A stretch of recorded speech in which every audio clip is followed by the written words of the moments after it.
After bagyong Pepito, ngayon na lang kami nakadalaw dito sa Niyugan. At good news naman, tumubo po pala ang aming mga kalabasa. Ngayon ko na lang sila nadalaw ulit. Harvestin na natin ang mga kalabasa, sayang. Oops, nahulog pa. Ayan o, tumubo pala sila. Kailangan lang silang damuhan, madamo.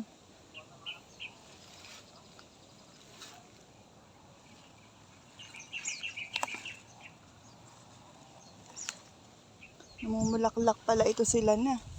May nakita ako, parang may bunga na, oh. Nasaan na yun? Ayun. Nasaan na? Ayun, may bunga na.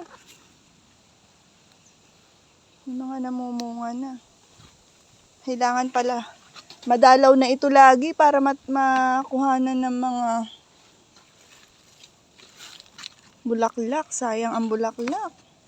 Mahal ang bulaklak ng kalabasa. Oopsie.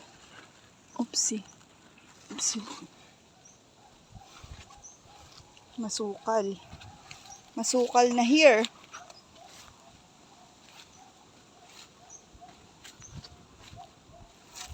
Dito ko muna ilapag.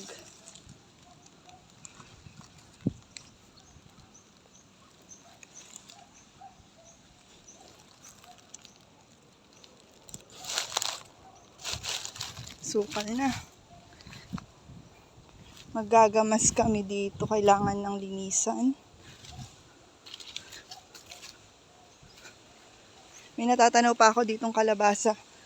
Ito yung mga lakatan namin ng mga binagyo buhay. Ito pa, mga bulaklak.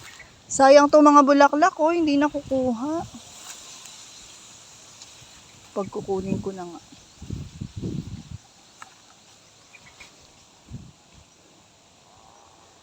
Ayun pa po, oh. Ayan pa yung mga bulaklak ng kalabasa. Naku, pero ahas. Wala bang ahas dito? Yung kawayan. Ayan na siya. Nakabuwal na yung kawayan. Ay, may bunga. Hindi ko siya kukunin, may bunga. Antayin ko yan. Kinukuha ko lang yung mga bulaklak na walang bunga. Ayan. Nililinisan na yung mga dwarf na mga tanim namin. At masyado na silang dinadamo. At yung mga lakatan namin. Ayan, buhay naman yung mga lakatan. Buhay naman pala eh, Louie. Ang daming buhay, oh. Mga buhay. Ay, yung luya kaya. Nabuhay kaya yung luya? Nasaan na? Hindi ko na makita.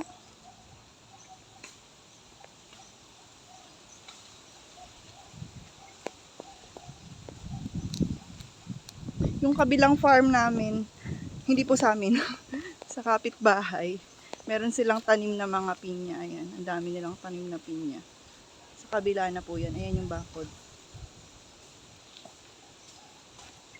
Papalinis ako dito.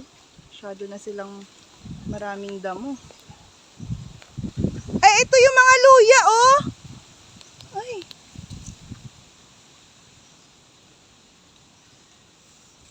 Ay. Ayun, meron! Kailangan lang silang... alam ko na. Sige. Lalagyan na lang ng lupa. Yan pa, oh. Tumutubo. Ito, oh. May tubo na. Lalagyan na lang ng lupa. Lilinis na.